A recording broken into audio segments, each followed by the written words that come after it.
Me enteré por una vecina que mis hijos habían organizado una cena familiar. Una cena completa, con todos, y yo no estaba invitada. Me llamo Elena, tengo 68 años, y soy viuda desde hace 5, una estratega silenciosa de la vieja escuela. Mis hijos, ellos no sabían que, aunque mi tarjeta estuviera bloqueada, la llave de mi verdad seguía funcionando. El olor a cilantro y comida casera se colaba por la ventana cerrada, pero el aroma que realmente sentía era el de la traición. Estaba sentada sola en mi sillón, tejiendo un tapete sin ningún apuro, cuando Maritza, mi vecina del segundo piso, vino a verme. ¡Ay, doña Elena! ¡Qué rico huelen las empanadas de su nuera! ¡Qué cena tan bonita prepararon sus muchachos anoche! La aguja se detuvo a mitad de una puntada.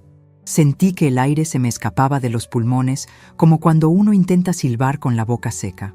Mis hijos habían organizado un gran encuentro familiar, justo en la casa de al lado, y ni siquiera me habían avisado. El silencio de mi propio teléfono gritaba más que un mercado. Maritza, con la mejor de las intenciones, me dio todos los detalles. Los nietos jugando, las risas, hasta la nueva receta de postre que mi nuera había aprendido. Mientras ella hablaba, yo solo veía las luces del comedor de mi hijo brillando la noche anterior y el teléfono en mi mesita sin sonar. Es como si me hubieran puesto un muro de vidrio delante, dejándome ver la fiesta sin poder entrar. Me enteré por una vecina que mis hijos habían organizado una cena familiar. Esa frase, tan sencilla, encierra el tipo de dolor que solo puede dar la propia sangre. Esperé. No fui a confrontarlos de inmediato, porque el que se enoja pierde el doble, como siempre me decía mi madre. La paciencia es mi mejor arma. Al día siguiente, un mensaje de mi hijo mayor, Daniel, apareció en mi teléfono. No quisimos molestarte, decía el mensaje. ¿Molestarme? ¿Molestarme una cena con mis propios nietos? ¿Molestarme un rato de calor familiar? Sentí una indignación sorda, de esa que no te deja gritar, pero te revuelve el estómago. ¿Acaso pensaban que yo era un estorbo? Le respondí con una sola palabra, muy al estilo de mi generación. Entendido. Pero no era verdad. No entendía por qué me habían excluido. Daniel es el que vive más cerca, el que siempre me lleva al médico. Pensar que él, junto a mi nuera, había decidido protegerme de un momento de alegría familiar me hizo sentir como una muñeca vieja, de esas que se guardan en el armario para que no se llenen de polvo. No, mijo, yo no estoy para que me pongan en un estante, pensé. Yo soy la que construyó ese estante. Ellos veían a Elena, la viuda que vive sola, la que depende de su pensión y de una que otra ayuda. Pero lo que no sabían es que detrás de esta abuela dulce hay una mujer que manejó las finanzas de una corporación por más de 30 años. Una mujer que convirtió 20 pesos en 1000 cuando nadie creía en ella. ¿Mi recurso oculto? Mi conocimiento. Yo conozco los números. Yo sé cómo se mueve el dinero en esta familia, porque fui yo quien les enseñó a ahorrar, a invertir y a usar la famosa tarjeta de crédito que me habían regalado, la que, aparentemente, ahora estaba bloqueada. Esa tarjeta que me habían dado para mis gastos era una cuenta conjunta, y solo yo tenía el código de acceso a la cuenta principal de emergencia que yo misma había creado hace 10 años, cuando Daniel y su esposa compraron su casa. Una cuenta que, en silencio, yo supervisaba. Por si acaso, pensaba, porque madre prevenida vale por 2. La mañana después de ese mensaje seco, me desperté con una sensación clara. Tristeza, sí, pero también una firmeza de acero. No iba a hacer un drama. No iba a llamar a Daniel para llorarle. Ellos habían querido actuar como si yo no existiera, y ahora yo les iba a mostrar el verdadero significado de la palabra ausencia. Me levanté, me puse mi mejor bata de casa y fui directo a mi estudio, donde tengo mi vieja computadora. Me senté y encendí la pantalla. La vida me había dado un portazo en la cara y yo, en lugar de llorar, iba a usar esa puerta para crear una entrada nueva y mejor para mí. Entré al portal del banco con mi contraseña que nadie más conocía. No iba a vaciarles la cuenta, por supuesto. Eso es de novela barata. Lo que hice fue una maniobra silenciosa, limpia y legal, que había aprendido en mis años de contadora. Un bloqueo temporal y una transferencia mínima, casi imperceptible, a mi cuenta personal. Era un toque de atención, no un castigo, un mensaje cifrado. Unas horas después, recibí un segundo mensaje de Daniel, solo que este no era un mensaje frío. Era una llamada desesperada. «Mamá, ¿sabes qué pasó? Mi tarjeta se bloqueó en el supermercado y no entiendo qué pasó». Yo, sentada en mi sillón con mi tapete a medio tejer, le escribí de vuelta. Una frase corta y amable, pero con un filo de acero. «Tranquilo, hijo. Ya veremos qué hacer. Algunas veces la tecnología nos da sorpresas y el dinero tiene memoria». La siguiente llamada sería mucho más interesante. Ellos creían que yo era una viuda inofensiva. Pronto descubrirían que yo era la guardiana de sus ahorros y que nadie se mete con la persona que maneja las llaves de la bóveda. El bloqueo de la tarjeta fue como tirar una piedrita a un avispero. En menos de media hora, mi teléfono sonó de nuevo. Esta vez era mi nuera, Carolina, con esa voz de porcelana rota que usa cuando algo no le sale como quiere. «Suegra, ¿usted sabe algo de la cuenta? Daniel está blanco, no pudimos pagar la compra del súper y tenemos la nevera vacía por la cena de anoche». Sentí una punzada de satisfacción, pero me obligué a sonar tranquila, la abuela preocupada. Les repetí mi frase: «El dinero tiene memoria, mis hijos, y a veces la memoria es corta con quienes no la cuidan». Ellos seguían sin entender, atribuyéndolo a un fallo del banco o a un error del sistema, sin sospechar que el error estaba en su juicio y la falla en su corazón. Yo, Elena, 68 años de vida y 30 de experiencia financiera, no me iba a conformar con un simple bloqueo. Yo tenía que saber la verdad completa. Me senté en mi mesa, la misma donde les enseñé a mis hijos a hacer sumas y restas, y convertí mi cocina en una oficina de investigación silenciosa. Abrí mi libreta de cuentas, esa que lleva conmigo más de 20 años, y saqué el informe de movimientos de la cuenta conjunta, la que llamábamos el Fondo de Emergencia Familiar. La tarjeta de Daniel y Carolina se alimentaba directamente de esa cuenta. Lo que descubrí no fue un simple despiste, fue una cadena de imprudencias. Habían estado haciendo retiros grandes y constantes, justificados con conceptos vagos como reforma del jardín o clases extras de los niños. El fondo estaba casi seco. El dinero que yo había puesto con tanto esfuerzo, pensando en un verdadero desastre, en una enfermedad, en el futuro de mis nietos, se había ido en lujos de la vida cotidiana. No es que no pudieran gastar su propio dinero, claro que sí, pero estaban tocando el dinero que, legalmente, era de los tres, y que yo había insistido en mantener blindado. El peor detalle, una transferencia reciente, una suma considerable, con la nota «Ahorro cena familiar». No solo me excluyeron de la alegría, sino que además usaron el dinero que yo había aportado para pagar la comida que se rieron a mis espaldas. Eso fue la gota que colmó el vaso. «Ay, Dios mío, me están viendo la cara de tonta», susurré, sintiendo el ardor de la humillación. Pero ese ardor se transformó rápidamente en la adrenalina de la estratega. Mis hijos, que ahora eran mis antagonistas, pensaban que mi único poder era la pena que podían sentir por mí, la pobre viuda. Qué equivocados estaban. Mi verdadero poder no era mi dinero, sino mi conocimiento del dinero, mi habilidad. Yo no solo conocía el sistema bancario, yo lo había usado para construir una vida de la nada. Yo era la dueña de la información. Me acordé de cuando mi difunto esposo, un hombre maravilloso pero disperso para las finanzas, me decía: «Elena, tú eres el cerebro de la casa. Si no fuera por ti, viviríamos bajo un puente». Y era cierto.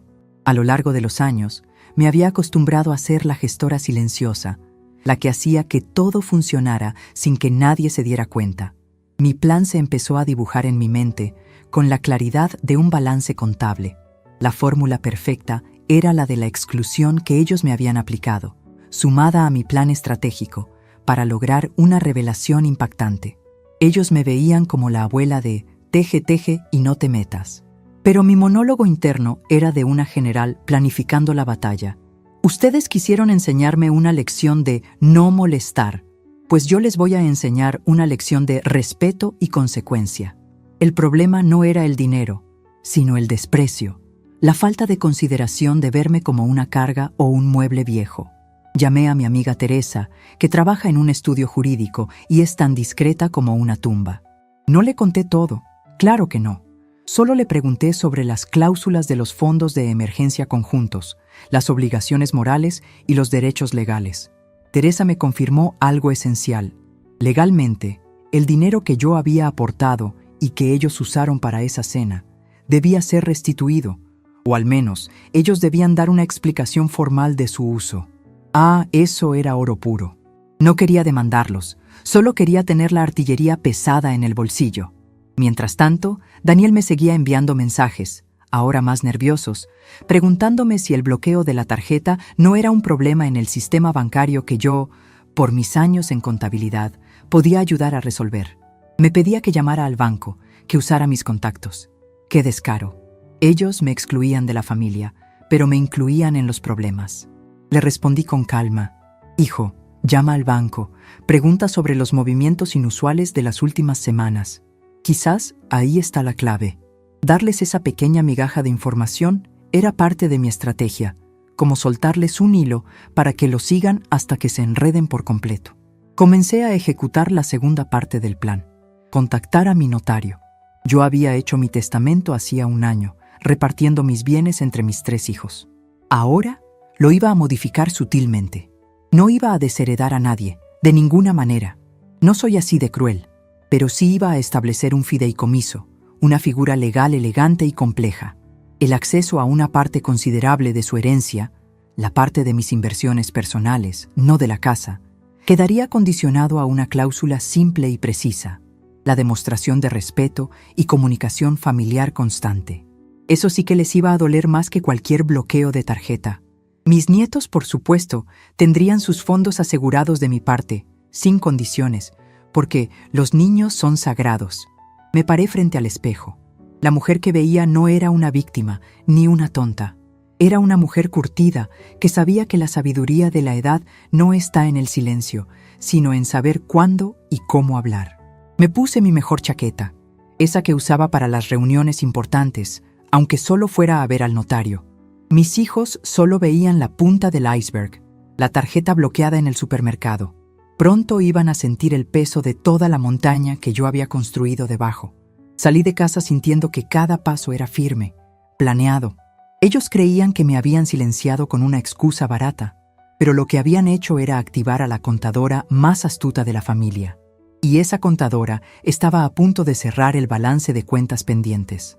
La próxima vez que Daniel y Carolina me llamaran, no sería para pedirme que resolviera un problema bancario, sino para que les explicara cómo era posible que mi nombre estuviera en las escrituras de una pequeña propiedad que ellos creían que era solo de ellos. Una propiedad que yo había comprado con mis ahorros para un propósito muy específico que estaba a punto de revelarse. El nerviosismo en la voz de Daniel era casi palpable, incluso a través del teléfono. Él, mi hijo mayor, el que siempre presumió de tener todo bajo control y de ser un hombre de negocios, estaba desorientado por el simple bloqueo de una tarjeta.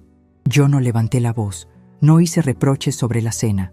Mantuve mi papel de madre comprensiva que, casualmente, también es una estratega silenciosa. Mi plan era hacer que se sintieran incómodos, pero que no pudieran señalarme como la culpable. El banco dice que hay movimientos inusuales, mamá. No nos explican, solo dicen que la cuenta está en revisión por seguridad y que tomará unos días restablecerla. Me explicó Daniel por teléfono. Su tono ya no era el de «no quisimos molestarte», sino el de «mamá, sálvame». «Ay, hijo, qué pena con ustedes», dije con mi mejor tono de empatía forzada. «Ya sabes cómo son los bancos, siempre con sus protocolos. Pero mira, tú eres contador, revisa bien esos movimientos inusuales. A veces uno no se da cuenta dónde se va el dinero».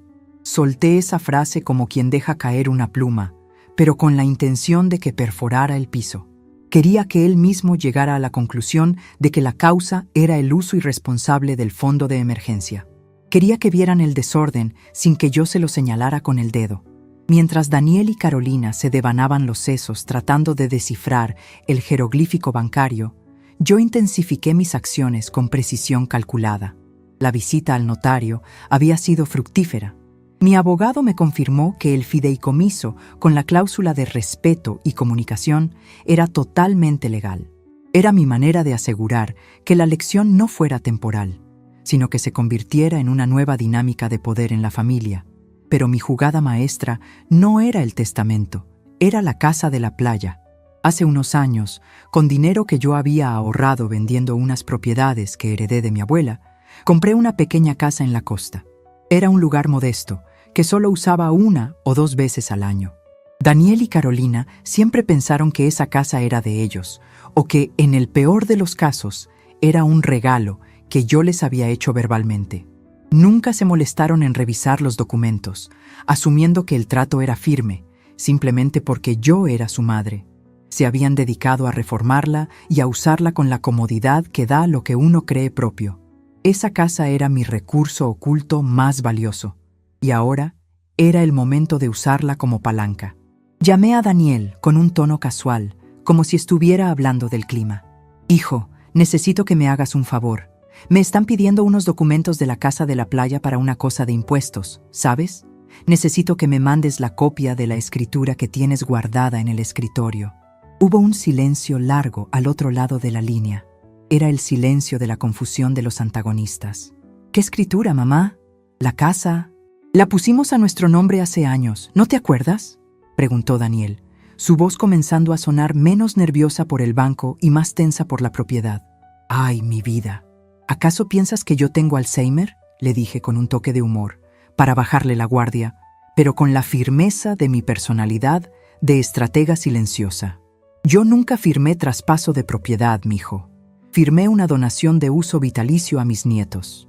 La propiedad legal sigue estando a mi nombre. Yo tengo la escritura original aquí, pero necesito la copia que tiene el notario que tú usaste para las reformas».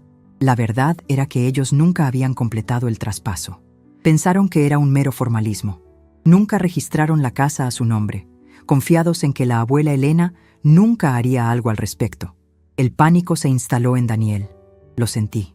Pude imaginar su cara, pálida, dándose cuenta de que la cena que habían pagado con mi dinero y la casa que creían suya estaban entrelazadas por un hilo que yo, y solo yo, controlaba.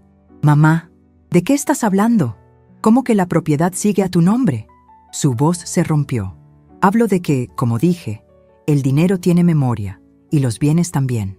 Yo siempre he pensado en el futuro de mis nietos. Por eso, puse la casa a mi nombre, con la cláusula de que ellos la heredarían sin problemas. Mientras tanto, yo sigo siendo la dueña legal. Es un tema de protección, hijo. Hay que ser metódico con esas cosas», le expliqué, usando terminología que sabía que lo frustraría. Esta fue la confrontación indirecta, el momento pivotal. No los acusé de la cena, los confronté con la realidad de su dependencia financiera y la arrogancia con la que habían manejado mis activos. Habían pensado que mi edad y mi condición de viuda me hacían débil y manejable, pero solo habían encontrado a la abuela que fue una vez directora de contabilidad de una empresa multinacional. Terminé la conversación con una frase que no le dio opción a réplica. «Necesito esos documentos, hijo. Y ya que estamos hablando de finanzas, ¿por qué no vienes esta noche a casa a cenar conmigo y hablamos en persona de cómo vamos a resolver estos problemas bancarios que tienes?». La invitación no fue una súplica, fue una orden. Y por primera vez en mucho tiempo sentí que mis hijos iban a venir a mi casa no por obligación o piedad, sino por necesidad y respeto. Colgué el teléfono. Miré por la ventana. El sol se estaba poniendo, y el olor a tierra mojada después de la lluvia me recordó que, a veces, para que las cosas crezcan bien, primero hay que remover las raíces. Ellos vendrían, y yo, Elena, estaba lista para sentarme en la cabecera de la mesa y mostrarles el verdadero significado de la palabra madre. La mesa de mi comedor estaba impecable. No había un festín, solo café fuerte y unas galletas de mi propia mano. No quise darles la impresión de que estaba celebrando su caída, sino de que estaba lista para la conversación que debimos haber tenido antes de que ellos planearan esa cena a mis espaldas. Daniel y Carolina llegaron con la cara descompuesta. Daniel parecía el más afectado, con su camisa arrugada y los ojos hinchados de no haber dormido. «Mamá, por favor, dime qué está pasando con la casa de la playa». «Nos costó mucho reformarla», empezó Daniel, saltándose los saludos, yendo directo a lo que le dolía. Carolina, mi nuera, se sentó con los brazos cruzados, la postura de quien espera un regaño. Ella, que siempre fue tan cuidadosa con las apariencias, ahora no podía disimular su ansiedad. Siéntense, tomen café. No vamos a hablar de la casa o del banco hasta que hablemos de lo importante. El respeto, les dije, con una calma que ni yo misma sentía, pero que era necesaria para mantener el control. Ustedes organizaron una cena familiar, mi familia, con mis nietos, y me dejaron fuera. Y la excusa fue que no querían molestarme. Hubo un silencio pesado. Daniel bajó la mirada, avergonzado. Mamá, fue Carolina. Ella pensó... No, hijo, lo interrumpí suavemente, pero con firmeza. El error es de los dos. Ustedes me vieron como una carga, como un objeto frágil que debe ser guardado. Me pusieron en un estante. Y para colmo, para pagar esa cena de exclusión, usaron el dinero del fondo de emergencia que yo creé y alimenté, pensando en que ustedes nunca tuvieran que pasar una necesidad real. Esa fue la primera estocada. Carolina levantó la cabeza, indignada. Pero si ese dinero es para la familia, suegra, lo usamos para la familia. Sí, para la familia. ¿Y yo qué soy? ¿Un fantasma? Lo usaron para pagar un momento que decidieron que no era para mí, le dije, señalando el núcleo de la injusticia. Pero miren, yo no vengo a llorarles por un plato de comida. Vengo a hablar de la verdad. Y la verdad es que ustedes se han vuelto imprudentes. Saqué de mi carpeta mi informe impreso. No era un documento legal. Era mi propia hoja de cálculo, mi estilo de contadora metódica. Aquí tienen, revisen los movimientos inusuales, dije deslizando la hoja. Las compras grandes, los lujos. Ustedes han estado vaciando el fondo de emergencia. Yo bloqueé la tarjeta porque si seguían así, en un mes no tendrían ni para el seguro de la casa. Actué como la administradora de este patrimonio, que es lo que soy, legalmente. El shock e incredulidad fueron evidentes. Daniel tomó el papel con manos temblorosas. Sus ojos se abrieron como platos al ver la suma de la transferencia para la ahorro cena familiar. Pero el bloqueo, eso es temporal, ¿verdad? ¿Lo puedes quitar, mamá?, rogó Daniel, pasando del pánico a la súplica. Lo quitaré cuando vea un plan de restitución y un compromiso de respeto. Pero hay algo más importante. La casa de la playa, dije.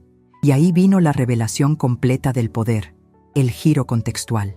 La escritura de la casa está a mi nombre, y siempre lo ha estado, porque mi plan era donarla directamente a mis nietos cuando yo ya no estuviera. No a ustedes, sino a ellos, para que tuvieran un futuro asegurado. Pero como han demostrado que no saben manejar las finanzas, he tomado medidas para proteger ese bien. Saqué la copia de mi testamento modificado y lo puse sobre la mesa. He creado un fideicomiso. La casa se mantendrá bajo mi control hasta que yo decida el momento de entregarla. Y más importante, una porción de mi herencia, esa porción que se deriva de mis acciones en la empresa donde trabajé, solo será liberada a ustedes bajo una condición muy simple: pruebas de comunicación y respeto constante, verificadas por el albacea. No es un castigo, es una lección. El silencio que siguió fue diferente. Ya no era de vergüenza, sino de derrota absoluta. Se dieron cuenta de que la abuela que creían inofensiva era la dueña de la llave de su futuro financiero. Carolina comenzó a llorar, pero no era un llanto de arrepentimiento, sino de frustración. «Esto es injusto, suegra. Nos está castigando. Injusto es excluir a tu madre de la mesa familiar, cariño. Injusto es mentir y usar el dinero de emergencia para tus gustos.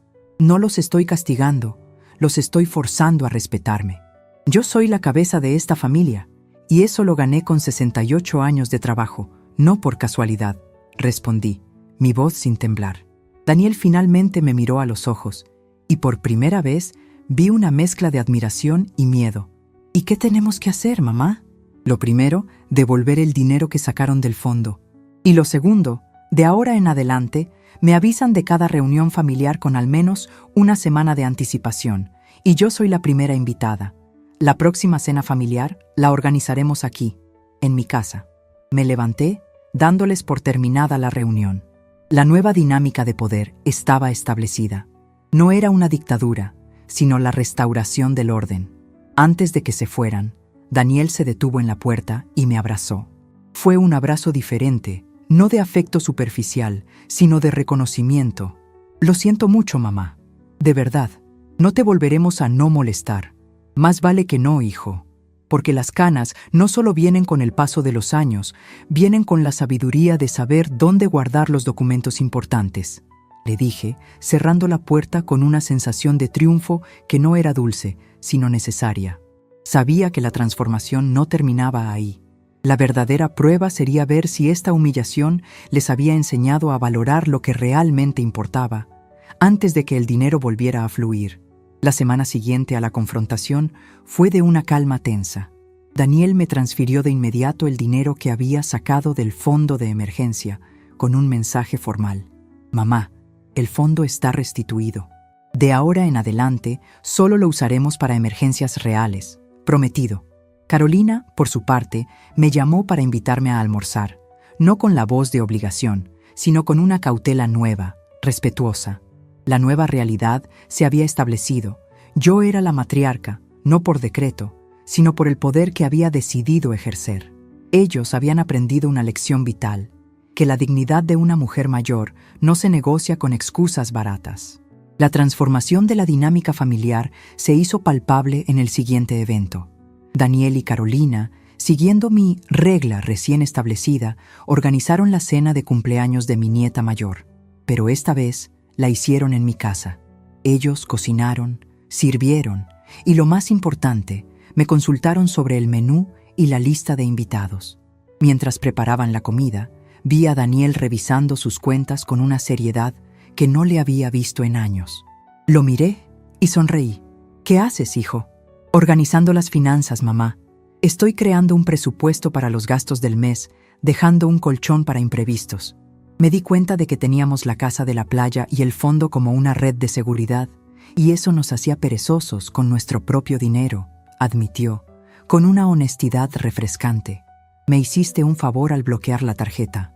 Fue como un balde de agua fría. Esa fue la lección aprendida por los antagonistas.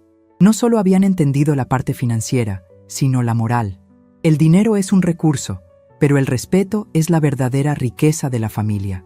El impacto positivo en el contexto específico, que era la familia y su relación con el patrimonio, fue profundo. Durante la cena, mi nieta más pequeña se me acercó y me preguntó: «Abuela, ¿es verdad que tú manejabas las cuentas de una empresa grandísima?» «Es verdad, mi amor», le contesté con una sonrisa. «Y la cuenta más importante siempre fue la de esta familia». Daniel, que escuchó la conversación, intervino. «Tu abuela es la persona más astuta que conozco. Nos dio una lección a todos». Fue un momento de empoderamiento colectivo. La familia se dio cuenta de que mi sabiduría, lejos de ser obsoleta, era el ancla que los mantenía a flote. Mis habilidades profesionales, que por años habían sido consideradas irrelevantes en mi vejez, se habían convertido en la fuente de su estabilidad. Me vieron no como la que había que proteger, sino como la que podía proteger a todos. Esa noche, sentada en mi sillón después de que todos se fueron, reflexioné sobre mi jornada. La humillación de ser excluida me había forzado a transformarme de víctima a estratega poderosa. Había redescubierto que mi valor no estaba en lo que mis hijos pensaban de mí, sino en la fuerza interior que había forjado a lo largo de los años. No necesitaba gritar o hacer drama, solo necesitaba mover las piezas correctas en el tablero. Madurez es entender que la verdadera justicia no se busca, se ejecuta, pensé. Ese es el fragmento compartible sobre la sabiduría adquirida con la edad. Decidí que la casa de la playa, en lugar de ser una amenaza en el fideicomiso, se convertiría en un símbolo de la nueva unidad. Anuncié a Daniel que, si la familia mantenía el compromiso de comunicación y respeto durante un año, pondría la casa a nombre de un fideicomiso familiar, accesible a todos, pero administrado por un consejo familiar, donde yo tendría la voz principal. Era una forma de asegurar el legado de dignidad y establecer nuevos horizontes para el futuro. Ya no era la abuela que tejía en silencio. Era Elena, la estratega, la que había enseñado a sus hijos que, por muy independientes que se sientan, nadie puede darse el lujo de ignorar a la persona que conoce los cimientos de su vida. El bloqueo de la tarjeta fue solo el inicio de una conversación que yo, finalmente, había decidido liderar. Había recuperado mi lugar en la mesa y el costo fue el precio de la verdad.